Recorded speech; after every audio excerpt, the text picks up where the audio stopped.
Eu posso estar enganado, mas acho que foi o maior feito do São Paulo nos últimos 10 anos. Ou estou enganado? Vamos tentar lembrar. É verdade. Depois daquele meio título da Sul-Americana contra o Tigre, o São Paulo só deu vexame. Lembra bem, pode ver. Ganhar do Teve um Flamengo. 5-0 contra o Corinthians no Pacaembu, lembra? Mas acho que o Corinthians não era o que o Flamengo é hoje, né? Bom. Né? Nesse aspecto que eu estou dizendo. Não, mas nesse 5-0 era quando o São Paulo ganhou o título, né?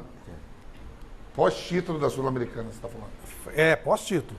Acho que é mal feito. 2012, 13. Eu acho que foi o maior feito nos últimos 10 anos. Né? E aí a gente tem que destacar, eu falei sobre isso durante o jogo, a coragem do Fernando Diniz. Ele falou na entrevista e é isso que eu vi. Que time que vai no Rio de Janeiro enfrentar o Maracanã e joga de igual para igual, marcando a saída de bola desde o começo, atacando com 4, 5 jogadores na área, isso no segundo tempo. São Paulo estava vencendo por 2-1, fez 3-1 e continuou pressionando. Quer dizer, então esse é o diferencial. E aí é meu descontentamento com os críticos do Fernando Diniz, porque tudo cai nas costas dele. E aí se enaltecem tantos treinadores estrangeiros hoje, por quê? Por causa da coragem. E essa coragem a gente está vendo no Fernando Diniz. Está vendo essa coragem no Fernando Diniz? O São Paulo mereceu os 4-1. O Thiago Volpi teve o mérito também de fazer 2 defesas de pênalti, ainda deu assistência para o 4º gol.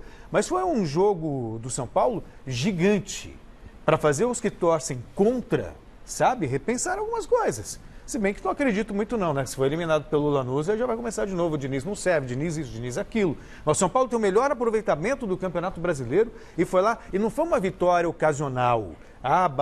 Teve uma falha aqui, outra ali, mas não, o São Paulo construiu jogando bem.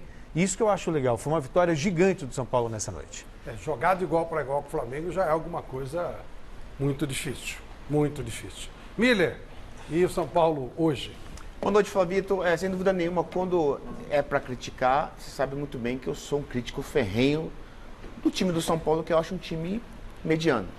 Mas quando tem que elogiar, não tem dúvida, né? Contra fatos, os argumentos se diluem como um sorvete num copo. Acredito que Esse pastor veio hoje, hein? Acredito que o Daniel Alves fez uma grande partida. Acho que nunca vi, desde quando ele chegou no São Paulo, tá? Acho que eu não vi ele fazendo uma grande partida como ele fez hoje. É claro, o time todo se encaixou bem. É bem verdade que um pouco, taticamente, o São Paulo mudou seu estilo, porque o São Paulo marcava muito o Flamengo e atacava muito. Em que sentido? O Flamengo joga e deixa jogar. Hoje o Flamengo deixou jogar e não jogou. E o São Paulo não deixou o Flamengo jogar e jogou bem, sendo objetivo, sendo agressivo e criando chances, oportunidades de gol. Né? No segundo tempo, começo do segundo tempo, o São Paulo poderia ter feito o 3º e o 4º gol, porque estava muito mais perto, né, do 3º e 4º gol do que o Flamengo. Seus principais jogadores do Flamengo não jogaram nada, absolutamente nada. Eu não elogio o Thiago Volpi, porque eu acho que foi negligência do Bruno Henrique e do Pedro, que bateram muito e muito mal os 2 pênaltis, mas jamais isso pode macular ou tirar a glória do São Paulo no Maracanã. Foi lá, melhor time do Campeonato Brasileiro, Flamengo. Ninguém tem dúvida. Mas eu sempre aprendi uma coisa com o saudoso Tele Santana. Você é bom, você tem que provar que é bom todo jogo. Porque a glória e a derrota no futebol caminham juntas.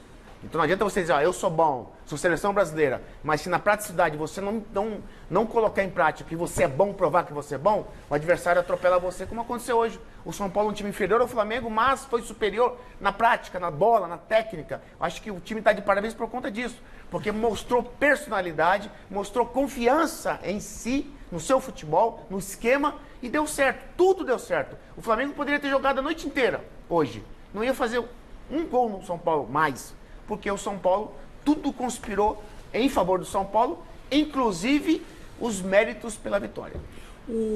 As pessoas, o presidente Pérez com certeza lembra, mas acho que todos nós aqui lembramos.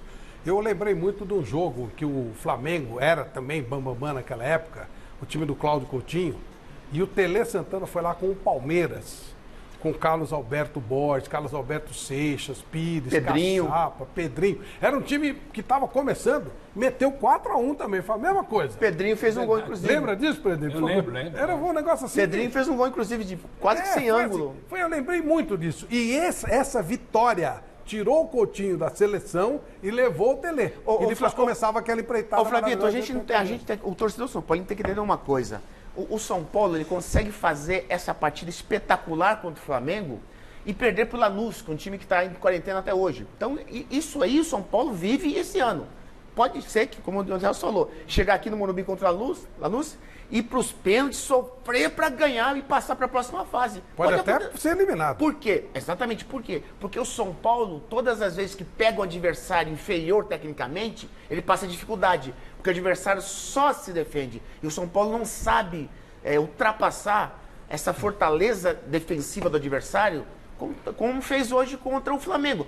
Tudo bem que o Flamengo deixa jogar bastante. Todos os jogos do Flamengo são iguais. O Flamengo deixa o adversário jogar e joga. Mas hoje aconteceu tudo ao contrário. O Flamengo não jogou, deixou o São Paulo jogar e o São Paulo se aproveitou muito bem de todas essas falhas e aproveitou assim com méritos, com grandeza, com eficiência. Acho que todos esses adjetivos que eu estou falando aqui, o Celso falou, cabem para o São Paulo hoje. Porque realmente o São Paulo tricolor jogou como o São Paulo, jogou como time que, assim, um estigma de campeão. E é isso que o torcedor e eu queremos que o São Paulo faça. Não só contra o Flamengo, mas contra o Bahia, contra o Atlético Goianiense, contra o Goiás, que são os jogos que atrasados. O São Paulo vai ter que jogar contra o Goiás lá em Goiânia ainda. Goiás, ele tem Goiás, Botafogo e Ceará. São dois fora e um em casa. Jogos, ele tá na liderança. Dois fora e um em casa. Goiás o Botafogo é em casa, no Morumbi. Então, esses jogos contra times tecnicamente fracos, esses jogos que o São Paulo tem mais dificuldade porque o adversário não propõe jogo e não deixa o São Paulo jogar. Então o São Paulo tem dificuldade com esses times.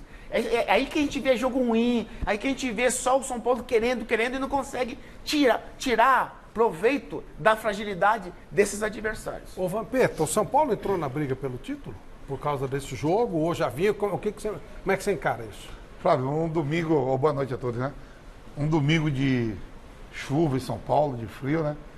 E aí, no ninho eu comecei cedo, já vendo lá no meu ninho, no meu quadrado.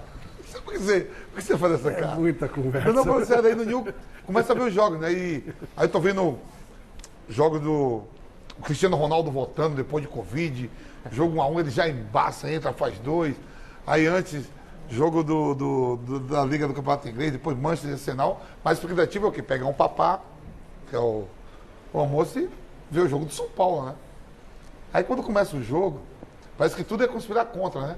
5 minutos, logo o VAR acionado, foi gol, não foi? O Pedro, gol. Mas o São Paulo, não foi hoje que o São Paulo, pelo menos no jogo de hoje, que fez esse grande jogo. Na estreia do Diniz no ano passado, contra o Flamengo, se o Antony tem um poder de finalização boa, o São Paulo já tinha ganho desse Flamengo no ano passado. Tudo bem, tudo acontece no jogo. Fala assim, teve 2 pênaltis, perdeu o gol, não sei o que. Isso tudo faz parte de 90 minutos. Um acréscimo, o falou, mas se o Bruno Henrique fizesse o gol, se o Pedro fizesse o gol, as coisas acontecem durante os 90 minutos. Agora é o seguinte, é deixar respirar. Não pode chegar agora, quarta-feira, e de repente pega um Lanús, ou ver um empate, uma derrota e dizer que está tudo ruim. O São Paulo está vivo. Não pode dizer que é soberano porque ganhou hoje. Não é, porque se você perguntar para o torcedor do São Paulo, ao longo desse tempo aí que está se ganhando título, falou, você quer a Sul-Americana ou quer que o São Paulo ganhe esse jogo que está no Brasileiro e vire líder? Um título de nacional ou o título da Sul-Americana? Né? Mas apesar de que eu acho que na Sul-Americana aqui o Lanús tomou uns 4 no jogo de quarta-feira de volta. Que já era para ser lá assim, teve gol anulado, gol normal. O que não pode é a cada 3 dias você está falando assim, botar na balança. Isso, vai embora. Isso para todos. Sim, não, só é para todos. Isso aí mas, faz não andar. Isso é para todos, mas a pressão maior é no São Paulo. E ninguém está falando aqui só por causa da vitória sobre o Flamengo. A gente está falando do trabalho faz tempo. Você falou uma coisa certa, assim, ao longo desse tempo, assim, você falava, qual foi o mal feito depois daquela Sul-Americana que só teve um tempo, né? Eu não lembro de nada mais importante que isso. A chegada do Daniel Alves. É só notícia ruim. A chegada... O São Paulo está vivendo de festa. Da despedida do Rogério, da volta do Daniel Alves. Da chegada do Daniel Alves, só. Jogo só mesmo e jogo mesmo assim, jogou muito bem hoje. E não é que o Flamengo não jogou nada, não. Eu acho que o Gerson estava voando no primeiro tempo. Os caras batiam nele, caía, pifando, teve pênalti, tudo. Bruno Henrique estava mal. Mas acontece se você não jogar bem já. Sim. Ele já foi bem já no meio de semana. Né? Então é o seguinte, usufruir dessa vitória e aquilo que eu me falou, agora não pode ser meter 4 no Flamengo no domingo e na quarta-feira pegar um time que está parado há 7 meses. Mas pode ser eliminado pelo Lanús, sim. Não será nenhum absurdo. Para ganhar essa confiança, é chegar e fazer uma grande partida Sim. na quarta-feira. E automaticamente esses jogos que faltam, é difícil ganhar do Goiás lá? Não. É difícil você ganhar Botafogo aqui. do Ceará? Também não. É difícil você pegar o Botafogo aqui e ganhar? Não. É essa visão que tem que ter, e não ficar só em cima